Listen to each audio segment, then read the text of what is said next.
ሉሊትን መጨረሻ ላይ እንደዚህ ድንብርብሯን ያወጣው ሰው እውነት አቶ መዘክር ይሆን እንዴ? ታውቃላችሁ፣ እኔ አቶ መዘክር እንደሆን ጸሎቴ ነው። ምክንያቱም በጣም አብዝተዋለች። በጣም ከሚገባው በላይ ልክ ያጠታለች። እንደው እውነት ፈጣሪ ከላይ እውነት ትክክለኛ ፈራጅ ከሆነ አሁን የመጣው ሰውዬ አቶ መዘክር መሆን አለበት። ሁሉንም ነገር ልክ ማስገባት አለበት ብዬ አስባለሁ። ሲቀጥል እስከ ዛሬ ድረስ በወይዘሮ ሜላት ላይ እያደረገች ያለችው ነገር መቼም እርግጠኛ ሆኜ የምናገረው ነገር ደርሶታል ብዬ አስባለሁ። ወይም የምታደርገውን ነገር በድብቅ ካሜራ እየተከታተላት ይሆናል ብዬ አስባለሁኝ እንጂ ያለምንም ምክንያት እንደዚህ አንድም ቀን ስልክ ሳይደውል አንድም ቀን ስለ ድርጅቱ ሳይጠይቅ አንድም ቀን ምንም ነገር ሳይል እሷ እንደፈለገች እየፈነጨችበት እንደፈለገች እየሆነች ሰራተኞቹን ከፍ ዝቅ እያደረገች እየተናገረች እሷ በፈለገች ሰዓት ወጥታ በፈለገች ሰዓት እየገባች መቼም ዝም የሚል ሰው አለ ብዬ አላስብም። ሲቀጥል ከላይ እስከታች ድረስ ያለ ሰራተኛ በአጠቃላይ ከፍ ዝቅ አድርጋ የምትናገር ስራቸውን በአግባቡ እንዳይሰሩ የምታደርግ ሴት እስከሆነች ድረስ ሰራተኞቹ በአጠቃላይ ዝም ይላሉ ብዬ አላስብም። የእናንተ ግምትስ ምን ይሆን? ማን ይሆን የመጣው? አቶ መዘክር ነው ወይስ ሌላ አዲስ ሰው ነው የመጣው? እስኪ ሀሳብ አስተያየታችሁን እንድታካፍሉኝ ወይም ኮመንት ሴክሽን ላይ እንድታስቀምጡልኝ እጠይቃለሁ ማለት ነው። ውድ ቤተሰቦቼ በነገራችን ላይ ወደ 1 ሳምንት እየሆነኝ ነው ጠፍቻለሁ። በጣም ይቅርታ፣ ትንሽ የዋይፋይ ችግር ስለነበረብኝ ነው። ካሁን በኋላ በሰፊው እመጣለሁ ውድ ቤተሰቦቼ እና ለዚህ ቻናልም እንደተለመደው አዲስ የሆናችሁ ካላችሁ ሰብስክራይብ እያደረጋችሁ የደወል ምልክቷን በመጫን ቤተሰብ እንድትሆኑ ላለሁ። ነባር ቤተሰቦች ደግሞ እስከ ቪዲዮ ፍጻሜ ድረስ አብራችሁን ቆዩ ፕሊስ። ግን ውድ ቤተሰቦቼ ቪዲዮ የሚደርሳችሁ በአጠቃላይ ሁላችሁም እንደው በፈጠራችሁ አምላክ ይሁንባችሁ ላይክ ሳታደርጉኝ አትለፉ ማለት ነው እና አብራችሁን ስለምትቆዩም ከልብ ነው የማመሰግነው። በነገራችን ላይ ሰላምታዬን ሳልጀምር ሰላም እንዴት ናችሁልኝ? ሰላም ናችሁ ወይ? በያላችሁበት የዓለም ዳርቻ ሰላማችሁ ብዝዝት ትርፍርፍ ይበልልኝ። ስለምታበረታቱኝም ከልብ ነው የማመሰግነው እና ለማንኛውም አብራችሁኝ ቆዩ እላለሁ። አሁን ነገሮች እየተበረታቱና ወደ ሌላ ነገር እየተቀየሩ ይመስለኛል ኖላዊ ድራማ ላይ። አንደኛ ተምቹ እያደረገ ያለው ነገር እኔ በጭራሽ አልወደድኩትም፣ አልተመቸኝም ማለት ነው። ሲቀጥል ደግሞ ውድ ቤተሰቦቼ አሁን ሱሴ መምጣቷ በጣም ከባድ ሁኔታ ላይ ነው የሚያደርገው ሁሉንም ነገር። ከዛ ባለፈ ደግሞ አሁን ሀና አሴርን እየወደደችውና እያፈቀረችው ከማፍቀርም አልፎ እየሰጋች ነው። ምናልባት ሱሴ ትቀማኛለች ብላ ያው እንደፈራችውም ሱሴ አመጣጧ አሴርንና አሴርን ፈልጋ እንጂ እዛ ሱቅ ለመስራት ፈልጋ አይደለም። የሚያሳዝነውና የሚያመው ነገር እንደው ታውቃላችሁ ግን አሴርና ተምቹ ስለ ሱቃቸው ቆም ብለው እያሰቡ አይደለም። አንዳንድ ጊዜ ቤተሰብ ገንዘብ ማግኛ መንገዱ ቀና ሆኖልን እያለ እኛ እንዴት ማግኘት እንዳለብንና ወይም ገንዘባችንን እንዴት ሰብሰብ አድርገን መያዝ እንዳለብን አናቅበትም። አሁንም እያደረጉ ያሉት አሴርና ተምቹ እንደዛ ነው። እንግዲህ ተምቹን ካያችሁት ገና አንድ ሴት መጋረጃ ልገዛ ስትመጣ እንደፈለግሽ ሁኚ፣ የፈለግሽውን መጋረጃ ውሰጂ፣ በእኔ ወጪ ነው ያላት። እሱ ብቻ አይደለም፣ በሱ ወጪ መሆኑ ብቻ ሳይሆን የሚያሳዝነው ነገር እሷን ተከትሎ ሄዶ እራት ልጋብዝ ብሎ ምን ያክል ከሳራ ከስሮ እንደተመለሰ ሁላችንም የምናየው ነው። እና አንዳንድ ጊዜ ታውቃላችሁ እውነት አለመማር በዚህ ልክ ያዋርዳል ማለት ነው። ማለቴ እስከዚህ ድረስ ልብን ያጠፋን። ደግሞም ህይወት ብዙ ነገር ታስተምራለች አይደለ? ግዴታ ሀሁ ፊደል መቁጠር ወይም ደግሞ ዩኒቨርሲቲ ዲግሪ ወይም ዶክትሬት ማስተርስ መያዝ አይጠበቅብንም። የህይወትን ጎዳና ማወቅና ህይወትን እንዴት መምራት እንደሚኖርብን ለማወቅ ግዴታ ትምህርት ቤት መግባት ያለብን አይመስለኝም። በተለይ ደግሞ እንደነ ተምቹና እንደ አሴር አይነቶቹ በጣም ብዙ የህይወትን ውጣ ውረድ ያዩ ናቸው። በጣም ብዙ ነገር ያዩ ናቸው። ብዙ ነገሮችን ያሳልፉ ናቸው። ምግብ እስከ ማጣት የደረሱ ናቸው። አንድ ልብስ ከዓመት በላይ እየለበሱ ናቸው። እንደዚህ አይነት ሰው ገንዘብ ሲያገኝ ልክ አሁን ተምቹ እንዳለበት ሁኔታ መሆን አለበት ብዬ በጭራሽ አልገምትም። መሆንም የለበትም። የሚያደርግም ሰው አለ ብዬ አላስብም። እንደው ጭንቅላቱ የማይሰራ ሰው ከሆነ እንጂ እንደ ቤተሰብ እስኪያስቡት አሁን የአሴርና የተምቹ ህይወት አይደለም ዲግሪ ማስተርስ ከዛም በላይ እውቀት የሚሰጥ ነው። ካወቅንበት ማለት ተምረን ካለፍንበት ለማለት ያክል ነውና ብዙ ውጣ ውረዶችን አይተዋል፣ ብዙ ተንከራተዋል፣ ብዙ ነገር አድርገዋል፣ ብዙ ቀናት እስር ቤቶችን አሳልፈዋል፣ ብዙ የጨለማ እስር ቤቶችን አሳልፈዋል፣ ከብዙ ሰው ጋር ተጣልተዋል፣ ብዙ ነገር ተደራርገዋል አይደል ቤተሰብ። እንደዚህ አይነት ነገር ያሳለፈ ሰው አሁን የማደጊያ ወይም የመቀየሪያን መንገድ ሲያገኝ በዚህ ልክ መጃጃልና መሞኘት ወይም ገንዘብ ሲያገኝ ላይክ እንደ ሀብታም ማጫወቱ ተገቢ ነው ብላችሁ ታስባላችሁ ወይ? ከአንድ ምንም ካልነበረው ድሃስ የሚጠበቅ ነው ወይ ነው እኔ ጥያቄ። በጣም የገረመኝ ነገር ነው እውነት ለመናገር። በዛ ላይ አሁን ኤልያስን እያስጠቆሩት ነው። አንደኛ ሶሲ የምትባለው ራሱ መታ ገና አንድ ቀን ሰርታ 500 ብር ጠይቃ ትውሰድ መባሉ በጭራሽ ተገቢ አይደለም። ያው ኤልያስን እንትን እያሉት ነው፣ እያስጠቆሩት ነው። አሁንም አሲርም ሆነ ተምቹ ኤልያስን እያስጠቆሩት ነው። የሚለፋው የሚሰራው ኤልያስ ነው። ገንዘቡን የሚወስደውና የሚያበላሸው ደግሞ ሌላ ነው።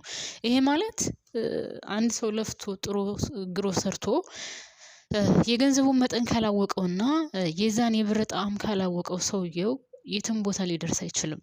ችግርን ያየ ሰው፣ የችግርን ጣዕም የቀመሰ ሰው፣ ችግር ምን አይነት ዋጋ እንደሚያስከፍል ያየ ሰው በዚህ ልክ መጃጃል አለበት ብዬ አላስብም። ገንዘቡን በአግባቡ መያዝ አለበት። አታድርጉ አይደለም ማድረግ ምንም አይደለም፣ ግን ለምናደርገው ሰው ደግሞ ወይም ለምናደርግለት ሰው ደግሞ ማወቅ አለብን አይደል ቤተሰብ። ለምሳሌ አንድ ሰው ምሳውን፣ ቁርሱን፣ እራቱን የሚበላ ከሆነ ለዛ ሰው ማድረግ አይጠበቅብንም። አሉ ቁርስ ሳይበሉ ምሳ ሳይበሉ ምናልባትም እራት ብቻ በልተው ውለው የሚያድሩ አሉ። ለእነሱ ብናደርግ። ከዛም ባለፈ ደግሞ ጭራሽ ምንም የሌላቸው ሰዎች አሉ። እንደዛ አይነቱ ብታደርጉለት ችግር የለውም ማለት በፈጣሪያችሁም ታገኙታላችሁ። ግን አሁን ተምቹን ካያችሁት ለዛች ልጅ ገና ለገና የሆነ ነገር ፈልጎ ብቻ አንድ የስንት መቶ ወይም የስንት ሺህ ብር መጋረጃ ውሰጅ አላት። ሲቀጥል እዛ ሂዶ የከሰረው ገንዘብ እና አንዳንድ ጊዜ ታውቃላችሁ ገንዘብ ስናገኝ ራሱ ባለማወቃችን በጣም ብዙ ችግር ውስጥ እንገባለን። ሲቀጥል ደግሞ ተምቹ ታማኝ አለመሆኑ በጣም ነው የሚያሳዝነው። እኔ በጣም ነው ያዘንኩት ታማኝ ባለመሆኑ። ድንብላል በጣም ታምነዋለች። ድንብላል ከማንም በላይ ራሱን እያመነችው ነው። አምነዋለችም፣ አምና ተቀብለዋለች። የወደፊት የህይወት አጋሪ፣ የትዳር አጋሪ፣ የልጆች አባት ይሆናል ብላ አምና ተቀብላለች። እሱ ግን የሆነ ጥንጥዬ ነገር ካገኘ እሷን የማይከለብስበት ምንም አይነት መንገድ አለ ብዬ አላስብም። በቃ በዚህ ነው የገመትኩት ተምቹንና እንደዚህ አይነት ወንዶች ግን መድኃኒዓለምን በጣም ነው የሚደብረው፣ በጣም ነው የሚያስጠላው። እንደዚህ አይነት አስተሳሰብ ያላችሁ ወንዶች እኔ ታውቃላችሁ በዚህች ህይወቴ ምን እንደተማርኩኝ እግዚአብሔርን እውነቴን ነው የምነግራችሁ ቤተሰብ።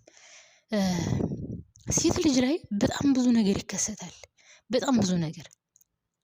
ለምሳሌ አንድ ሴት ልጅ ሳትፈልግ በልጅነት እድሜዋ ገና ከወንድ ጋር ግንኙነት እንኳን እድሜዋ ሳይፈቅድላት ተደፍራ ብታረግዝ የምትወቀሰው ሴቷ ናት።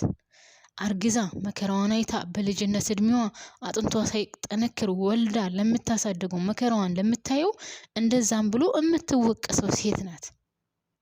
ተዋደው ተፋቅረው ከዛ ፍቅረኛዋ ቢተዋት የምትወቀሰው ሴት ናት። ተጋብተው ትልቅ ደረጃ ደርሰው ህይወታቸውን እየመሩ በመካከላቸው ትዳራቸው ሳይገፋ ከቀረ የምትወቀሰው ሴት ናት። ዋይ እኔ አንዳንድ ጊዜ ታውቃላችሁ እመቤቴ ማርያም በጣም ጥያቄ ይሆንብኛል። ለምን ነው ሴት ልጅ ላይ ሁሉ ነገር የሚጠነክረው? ለምሳሌ ሁለት ፍቅረኛሞች ወይም በቃ ፍቅረኛሞች ወደፊትም ባይቀጥሉ ሁለት የሚዋደዱ አንድ ላይ ሆነው ሲሳሳሙ ወይም አላደል ስላቸው ሲሳሳሙ ስላቸው ከንፈር አይደለም እንደዚህ ጉንጯንም ሆነ የሆነ አንገቷ ምናምን ሲስማት ይታያል በተለይ ሶሻል ሚዲያ ላይ እና ከዛ ከተወሰነ ጊዜ በኋላ ሁለቱ በቃ የማይቀጥል ስለሆነ ይለያያሉ። ግን ጠባሳ ሆኖ የሚቀረው ሴቷ ልጅ ላይ ነው። ወንዱን ማንም አይናገሩም። ሴቷ ግን አንቺ እንደዚህ ስታደርጊ ቆይተሽ አንቺ እንደዚህ ነሽ፣ አንቺ ርካሽ ነሽ፣ አንቺ እንደዚህ ነሽ፣ አንቺ እንደዚህ ነሽ፣ አንቺ እንደዚህ ነሽ ትባላለች ሴቷ። ወንዱን ግን ማንም ምንም አይለውም። ማንም አፉን አንስቶ አይናገረውም። እና እግዚአብሔርን እኔ በጣም ይገርመኛል ይሄ ነገር በጣም ሁልጊዜ ሳየው ለምንድን ነው በሴት ልጅ ላይ ተጽዕኖ የሚፈጠረው እላለሁ። ደግሞ የሚያሳዝነው ነገር ማነው ተጽዕኖ የሚፈጥረው? ራሳችን ሴቶች ነን። ጣታችንን የምንቀስረው ሴት ሆነን ሴት ላይ የምንቀስረው እኛ ነን። ለምን ያን ወንድ ልጅ እሺ ያ ወንድ ልጅ እወድሃለሁ አፈቅራታለሁ ብሎ በጊዜው በሰዓቱ እንደዛ ሞትኩልሽ ሄድኩልሽ እያለ 30 ጊዜ ከእግሯ ስር ሲደፋ ሲንበረከክ ሲስማት ምን ሲላት የቆየ ወንድ ልጅ እሱ ያችን ልጅ እንደዛ እያረገ የእሱ እህት ሌላ ወንድ ልክ እሷን ልጅቷን እንደሚያደርጋት የእሱን እህት ሌላ ወንድ እንደዛ ቢያደርጋት ደስተኛ ይሆናሉ ወይ ነው? ወንዶችዬ ለምንድን ነው በራሳችሁ እንድደርስ የማትፈልጉትን ለምን በሰው ላይ ታደርጋላችሁ ነው? ሲቀጥል እናንተ ምንም ሳትባሉ ለምን ሴቶች ብቻስ ይረገጣሉ ይሰደባሉ? ሴቷ ላይክ አንዳንድ ጊዜ ታውቃላችሁ ጨዋ የሚጫወቱ ሴቶች አሉ። አንዳንድ ሴቶች ደግሞ ዱርዬ ናቸው ተብሎ በዱርዬነታቸው ተይዞባቸው ግን ውስጣቸው ንጹህ የሆኑ ልጆች አሉ። ለምሳሌ ብዙ ወንድ ጓደኛ ያላቸው ካያችሁ በየትኛውም ቦታ አንዳንድ ሴቶች ከሴት ይልቅ በጣም ብዙ ወንድ ጓደኛ ያላቸው ልጆች አሉና ልክ የወንድ ጓደኛ በያዙ ቁጥር ሌላውም የሚያስበውና እንትን የሚለው ከዛ ከወንድ ጋር ሌላ ነገር የምታደርግ ወይም ግንኙነት የሚኖራት ምናምን ነው የሚመስለው። ግን አንዳንድ ጊዜ ማሰብ ያለባችሁ የሆኑ ዱርዬ ናቸው ብላችሁ የምታስቧቸው ሴቶች ወይም ብዙ የወንድ ጓደኛ ያላቸው ሴቶች በነገራችን ላይ እኔ የእውነት ነው የምነግራችሁ ጨዋ ሴቶች ናቸው። ውስጣቸው ጨዋ ነው። በቃ ወንድ ነው የወንድ ጓደኛ አላቸው በጓደኝነት ጓደኛቸው ነው አለቀ። ግን ጨዋ የሚያጫውታቸው ድብቅ ብቅ የሚሉት ምናምን እንደውም እነሱ ናቸው። ከወንድ ጋር 30 ጊዜ እሽኮለሌ የሚሉትና በጣም ስለሚገርመኝ ነው። በጣም ብዙ ሰዓት ያየውን ነገር ቢኖር ይሄ ነው። ሴት ልጅ ወንድ ጓደኛ ካበዛች በቃ መጥፎ ናት። ሌላ ነገር ሀሳብ የላትም ከወንድ ጋር መተኛት ከወንድ ጋር እንደዚህ ማለት ምናምን ተብሎ ነው የሚታሰበው። እና በጣም ይገርመኛል የነገር ቤተሰብ ማለት ነው። እና የሚሰጣት ስም የሚሰጣት መጥፎ ስም የሚሰጣት ቆሻሻ ስም የሚሰጣት የሚለጠፍባት ጠባሳ በህይወት ዘመኗ የማይለቀ ነውና በጣም ነው የሚገርመኝ።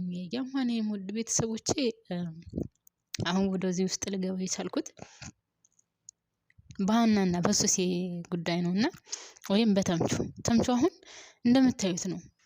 ድንብላል በንጽህና ነው እየጠበቀችው ያለችው። አግብታው አንድ ላይ ሆነው ነው የሆነ ነገር እንኳን ቢከሰት የምትፈልገው። እሱ ግን አስቀድሞ ሌላ ነገር ይፈልጋል። እድሉንና ቦታውን ቢያገኝ ተምቹ የሆነ ነገር ከማድረግ ወደ ኋላ የሚል አይደለምና አለመታመን ደግሞ በጣም ነው የሚያስጠላው። በነገራችን ላይ ከምንም በላይ በዚች ምድር ላይ እንዳለመታመን የሚያስጠላ ነገርና የሚደብር ነገር የለምና ተምቹ ነገሮችን ብታስተካክል መልካም ነው ብዬ እላለሁኝ።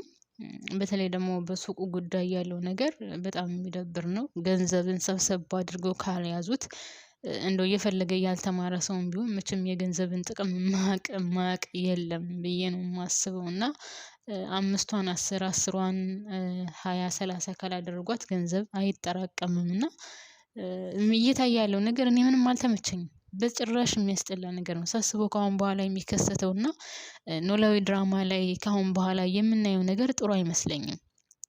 አንደኛ የሱሴ አመጣጥ በጣም የሚደብር በጣም የሚያስጠላ ነው። አመጣጧ የሰላም አይደለም። በሁለት መንገድ ነው አሴርን የምትጎዳው ካያችሁ። አሁን ደህና ሰው መስላ ከሱቅ ያለውን ገንዘብ እንደፈለገች እየወሰደች የምትፈልገውን ነገር ታደርጋለች። ሁለተኛ ከሀና ጋር የገባችበት ግብግብ የሰላም ወይም ሰላም የሚያመጣ ነገር አይደለም። በራሱ ጊዜ ችግርን ጎትቶ ያመጣ ይመስለኛል አሴር እኔ ሳስበው ማለት ነው። ሌላው የሉሊት ጉዳይ ነው። ሉሊት እኔ እግዚአብሔርን በጣም ከሚገባው በላይ ያበዛችው ሴት ብትኖር አሁን ሉሊት ናት። እንደው መጨረሻ ላይ የሆነ ሰው መጥቷል። እግሯን ወንበሩ ላይ ዘርግታ እንደፈለገች ፈልስስ እያለች ቁጭ ባለችበት የሆነ ሰው መጥቶ አይቷታል፣ ደርሶባታል። መግቢያው እስከሚጠባት ድረስ ከወንበሩ ወርዳ መሬት እስከምትቀመጥ እግሯ እስከሚንቀጠቀጥ ድረስ ደንግጣለች። እርግጠኛ ነኝ አቶ መዘክር መሆን አለበት ብዬ አስባለሁ። ውድ ቤተሰቦቼ እሱ መሆን አለበት። እንደዛ ስትማግጥ የነበረችው ሴትዮ እንደዛ ወይዘሮ ሜላትን ከፍ ዝቅ አድርጋ ስትናገር ስትገዛ የነበረችው እንደው እንጃ ብቻ አንዳንድ ጊዜ ታውቃላችሁ ቤተሰብ እንደው አግኝታችሁ አትጡ። አንዳንድ ጊዜ ድሃ ሆናችሁ ስትቀጥሉ የገንዘብ ምንነት ብዙ ስለማታውቁት ምንም አይመስላችሁም። ግን አግኝቶ እንደማጣት የሚያስጠላ ነገር የለም። በተለይ ልክ እንደ ወይዘሮ ሜላት ማለት የትልቅ የድርጅት መሪ ሆናችሁ እኔ ነኝ ያለ ቤት እኔ ነኝ ያለ መኪና የነበራችሁ ሰዎች ወርዳችሁ ቁልቁለት እንደዚህ ስትሆኑ በጣም ነው የሚከብደው። በዛ ላይ ደግሞ በየሄዳችሁበት እንደዚህ ሰው ኪላ ሲላችሁ ከፍ ዝቅ አድርጎ ሲናገራችሁ አይታችሁ እንደማታውቁ ምናምን ነይ ቶሎ ሽሮ እንብላ ብትላት ነው እንግዲህ እንደዛ ከፍ ዝቅ አድርጋ እንደ ቆሻሻ ያየቻት። ከዛስ እሱንም ትታው ቡና ይዘላት ብትሄድ አንቺ ማጎብደድ አይመችሽም፣ ላንቺ አይሆንሽም ምናምን ብቻ በጣም የሚደብሩ ቃላቶችን ነው ስትናገራት የነበረው። አቶ ታደሰንም ቢሆን አይታችኋል። ሲቀጥል ኢዩኤልንም ቢሆን ያው እንዳያችሁት በሱ ምክንያት ነው በሷ ምክንያት ነው ስራውን ትቶ እረፍት ልውሰድ አለው። ሰው በጣም ነበር ያበዛችሁ። አንድ ሰው እኮ እንኳን አይደለም ኃላፊ የድርጅቱ ባለቤት እንኳን ቢሆን በዚህ ልክ ሰራተኛውን የሚያሰቃይ ከሆነ የከፍታው የሚዘጋበት መንስኤ ነው የሚሆነው። ለምሳሌ አሁን እኔ የድርጅቱ ኃላፊ ነኝ አይደለ ማለት የድርጅቱ ባለቤት ነኝ ኃላፊ ሳይሆን ባለቤት የድርጅቱ ባለቤት ሆኜ ሰራተኞችን ከዝቅ ያደረኩ የምናገር ከሆነ የሌለ ስም የምሰጣቸው ከሆነ ከኔ ጋር ፉክክር ነው የሚገቡት። ስራው እንዳይሰራ ነው የሚሆነው። ስለዚህ ገንዘብ የሚፈልግ ሰው ስሙን የሚፈልግ ሰው ደረጃውን ጠብቆ የሚኖር ሰው ከማንኛውም ሰው ጋር ተከባብሮ ከማንኛውም ሰው ጋር እኩል አውርቶ ከማንኛውም ሰው ጋር ሰላም ፈጥሮ ነው መኖር ያለበት። ሉሊት ግን አስባችሁታል? ለሷ ቢሆን ለዛውም እኮ 15% ነው እሷን ኃላፊነት የሰጣት ሰውዬ ያለው ከድርጅቱ ውስጥ 15% ያለው ሰውዬ ነው ኃላፊነቱን የሰጣት። ከዛ በላይ ያለው ለአቶ መዘክር ነውና ብቻ ታውቃላችሁ አንዳንድ ጊዜ አናውቀውም የራሳችንን ህይወት እያበላሽን ነው። አሁን እንግዲህ አቶ መዘክር ከሆነ ያያት ይችን ልጅ ወይም ይችን ሴትዮ እርግጠኛ ነኝ አንድም ቀን አውሎ አሳድራትም ከስራው ያባረራታል ብዬ ነው የማስበው። ወይዘሮ ሜላትን በክብር አስቀምጧት ነው የሄደው። በክብር ድርጅቱን እንድትመራለት ነው ቁጭ አድርጓት የሄደው። እሷ ግን የሰራተኛ አድርጋ ጽዳት ሰራተኛ እንኳን የሚሰሩትን እንደዚህ ከፍቅ አድርገው አይናገሯቸውም። ምክንያቱም ሁሉም በቦታው ነው የሚሰራው። ማንኛውም ሰው ስራውን እስከሰራ ድረስ በስራው መከበር አለበት ብዬ አስባለሁ። በነገራችን ላይ ቤተሰብ ማንኛውም ሰው ማርያምን አለመማርን ጠልቶ አይደለም። ግን እንዳለመታደል ሆኖ ከዳ ስትፈጠሩ ያለመማር እድሉ በጣም የበዛ ነው የሚሆነው። ያለ ቤተሰብ ያለማስተማር እድሉ ደግሞ በተለይ ወደ ገጠር አካባቢ ምናምን ከሆነ በልጅነታችሁ ብዙ ኃላፊነት ይጠበቅባችኋል። ወይም ደግሞ ከዛ ትወጡና ወደ ሌላ አካባቢ ትሄዳላችሁ ምናምን። ገጠር የተወለደ ያውቀዋል ብዬ አስባለሁ። ወደ ገጠር አካባቢ ደግሞ የወሊድ መቆጣጠሪያ ምናምን የሚባል ነገር የለም። ሰው የሚበቃውን እስከ 10 እስከ 12 8 9 10 ነው የሚወልደው። ሰው ያንን ሁሉ ማስተማርም አይችልም። ቤተሰብ ማሳደጉም ከባድ ስለሚሆንበት ገና በ10 አመት በ11 አመት በ9 አመት ምናምን ያው አልሳካ ሲለው ወደ ከተማ ስደት የሚወጣ አለ። ወደ አረብ ሀገር ብዙ የሚሄድ አለ።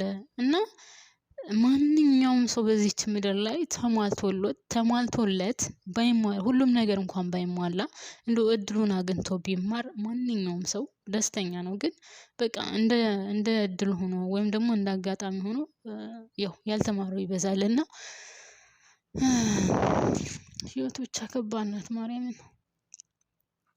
እድል ያገኘው ደግሞ ተምሮ ባይሰራበትም ከሀገሩ እንኳን ባይሰራበትም ወጥቶ ሌላ ለሚሰራበታልና አንዳንድ ጊዜ አለመማር በጣም ከሚገባው በላይ ሰውን ዝቅ ያደርጋል። መማርም ደግሞ ያን ያክል ዋጋ የማይሰጥበት ቦታም አለ።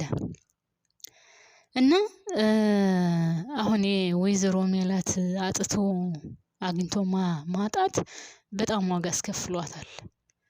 እና ደግሞ አሁን ተምቹና አሴርን ካያችኋቸው አሁን እነዚህ ልጆች በልጅነታቸው ቤተሰቦቻቸው አላስተማሯቸውም። ከዛ እነሱ ደግሞ ህይወትን በጣም በሚዘገንን ሁኔታ አሳልፈዋታል። አሁን ገንዘብ የሚያገኙበት ጊዜ ደርሷል፣ ግን ደግሞ በአግባቡ ሊጠቀሙበት አልቻሉም። አሴርም አሁን እስኪ እንደው ቤተሰብ የፈለገ ያልተማረ ሰው እንኳን ቢሆን አሁን ኢትዮጵያ ላይ ካያችሁ አሁን ጉራጌዎች በብዛት ካያችኋቸው ይሄ ሱቅ የተባለውን መርካቶ ብትሉ የትም ቦታ እንደው ከአስፓልት ላይ እንኳን የሆነ ሸራ ወጥረው ሻይና ቆቀር የሚሸጡት እነሱ ናቸው። ከዛች ተነስተው ነው ትልቅ ቦታ የሚደርሱት እና ግዴታ ያን ያክል እውቀት የሚጠይቀው አይመስለኝም እንደዚህ አይነት ስራ። አዎ ሂሳብ ማውረድ ማውጣት ምናምን ብዙ ነገር መጻፍ ምናምን ይኖራል። ደግሞ አሁን ቴክኖሎጂ የረቀቀ ነው። ካልኩሌት አለ ምናምን ብቻ በእጃችሁ ራሱ መጻፍ አይጠበቅባችሁም። ኮምፒውተር አለ፣ አይፓድ አለ ምናምን እና በዚህ ራሱ መጠቀም ይችላሉ። እና በዚህ ልክስ እነሱ እንደው ያልተማሩስ ቢሆን አንዱ የቀን ቢማር አንዱ የማታ እየተማረ ምናምን ሱቃቸውን ለማሻሻል አያደርጉም ነበር ወይ ነው። ሁለታቸውም ያልተማሩ ሆነው ኤልያስን መቅጠራቸውን አሁን በጣም ነው ደስ ያለኝ። ኤልያስ በጣም ጎበዝ ልጅ ነው፣ ግን ኤልያስም አሁን እኔ ችግር ውስጥ እየገባ ነው መስሎ እየታየኝ ያለው። ምክንያቱም ሱሴን ብትሆን ገንዘብ አምጣ ነው የምትለው፣ ተምቹም ቢሆን እንደዛ ብዥ ሲልበት ገንዘብ ነው የሚለው። ስለዚህ ገንዘቡ እየተሰራ የሚከስር ከሆነ የትኛውም ደረጃ ስለማያደርስ ውጤታማ አይሆንም ማለት ነው። እና ብቻ ድራማው አሁን ወዴት እያመራ እንደሆነ ባላውቅም ወደ ሀና ስንመለስ ደግሞ ሀና አሁን ቀናጭር ጭር እያደረጋት ነው። እንግዲህ ሱሴን ፊት ለፊት ተጋፍጣታለች። እኔና አንቺ ወደፊት እንግዲህ ያው የምንጋፈጠው ነገር አለ ብላታለች። እንግዲህ መጋፈጣቸው የት ያደርሳቸዋል የሚለውን ወደፊት የምናየው ይሆናል። ግን አሁን ሀና በጣም ተበላሽታለች። ሀና ከሚገባው በላይ በተለይ በአቶ ኖላዊ ላይ እንደዚህ መቀየር አልነበረባትም። አቶ ኖላዊን እንደዚህ መናገር የለባትም። አባቷ ነው፣ ብዙ ዋጋ ከፍሎላታል። ያለበት ሁኔታ በጣም ከባድ ነው። አሁን የገባበት ችግርን የመቼውንም የሚወጣበት አይመስለኝም። እኔ ሳስበው የሚያሳስረው ሁሉ እየመሰለኝ ነው። ምክንያቱም መጀመሪያ ላይ ባላደረገው ነበረ፣ አንድ ያደረገው ገባበት። ከአሁን በኋላ የሚፋቱት አይመስለኝም። ምክንያቱም ቪዲዮ ይዘናል ይሉታል፣ እንደዚህ ሰው አይተዋል ይሉታል፣ እንደዚህ ነው እያሉ እያስፈራሩ የባሰ ችግር ውስጥ እንድገባ እያደረጉት ነው። ስለዚህ አቶ ኖላዊ ወይም ቢሆን አሁን ያለበት ሁኔታ እኔ ጥሩ አይመስለኝም። አንደኛ ሚስቱ ትታው ሄዳለች፣ ሁለተኛ አሁን ሀና እንደዚህ መሆኗ፣ ሶስተኛ የስራው ጉዳይ እና እሱ ራሱ እኔ በጣም ነው ያሳዘነኝ ሆነን ለመናገር። እና እኔ ሀናም ከአሁን በኋላ ጥሩ ህይወት ይገጥማታል ብዬ አላስብም። ከሱሴ ጋር ያለው ግብ አለ፣ አባቷን እንደዚህ ማድረጓ ብቻ አላቅም። እንደው ጥሩ የሚገጥማቸው አይመስለኝም። ለማንኛውም ማሮቼ ፍቅሮችን እዚህ ላይ አበቃለሁኝ። ላይክ፣ ሼር፣ ሰብስክራይብ እያደረጋችሁ እንድታበረታቱኝ አመሰግናለሁ።